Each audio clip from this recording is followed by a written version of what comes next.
لما حد بيكون لسه ماكلش أي حاجة في اليوم بنقول عليه على لحم بطنه. في الإنجليش on an empty stomach، بمعنى على معدة فاضية.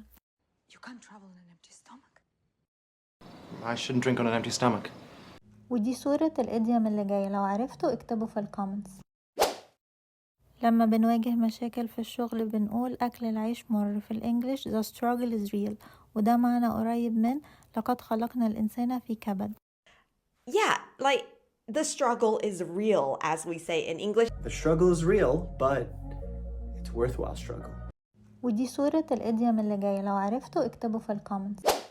لما نلخص الحوار في أقل كلمات ممكنة بنكون بنديك الزتونة أو المختصر المفيد. في الإنجليش in a nutshell، يعني بحجم قشرة البندق.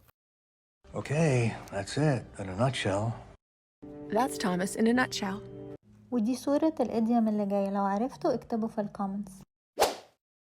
لما حد يطلب مني طلب وأكون أكيد هنفذه بقوله من عينيا. في الإنجليش by all means، بمعنى بكل الوسائل. By all means. By all means. ودي صورة الإديوم اللي جاي، لو عرفتوا اكتبوا في الكومنتس. الإنسان اللي بينام نوم عميق وما بيحسش بالدنيا بنقول عليه نايم زي الفسيخة. في الإنجليش sleep like a log، وده لأن صوت نشر الخشب بيشبه صوت الشخير. Sleep like a log. ودي صورة الإديوم اللي جاي، لو عرفتوا اكتبوا في الكومنتس. الشخص اللي مش بيحس بغيره بنقول عليه ما عندوش دم. في الإنجليش a cold fish، وده تعبير مجازي عن البرود. Rumor has it you're a real cold fish. Boy, Eve is a cold fish.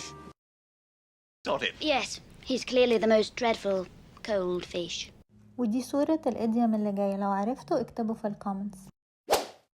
الأشخاص اللي بينهم عداوة بنقول عليهم بينهم طار. في الإنجليش bad blood، بمعنى دم متعكر.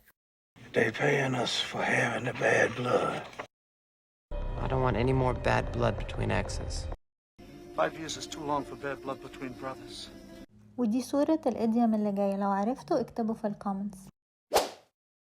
لما نتلخبط في توصيل وجهة نظرنا لحد بنقول معلش الخطوط دخلت في بعضها. في الإنجليش wires crossed، بمعنى الأسلاك تشابكت. Oh, yeah, no, I think we got our wires crossed. ودي صورة الإديوم اللي جاي، لو عرفتوا اكتبوا في الكومنتس. لما يكون الشخص يستحق العقاب اللي حصل له بنقول له أحسن تستاهل. بالإنجليش serves you right، بمعنى خدمتك بشكل صحيح. Just hang up! Serves you right! Serves you right. ودي صورة الإديوم اللي جاي، لو عرفتوا اكتبوا في الكومنتس. لما يكون الأكل حلو قوي بناكل بشراهة. في الإنجليش pig out، وده لأن الخنزير بياكل كتير. So pig out, eat 30 hot cakes. Stay indoors and pig out. ودي صورة الإديوم اللي جاي، لو عرفتوا اكتبوا في الكومنتس.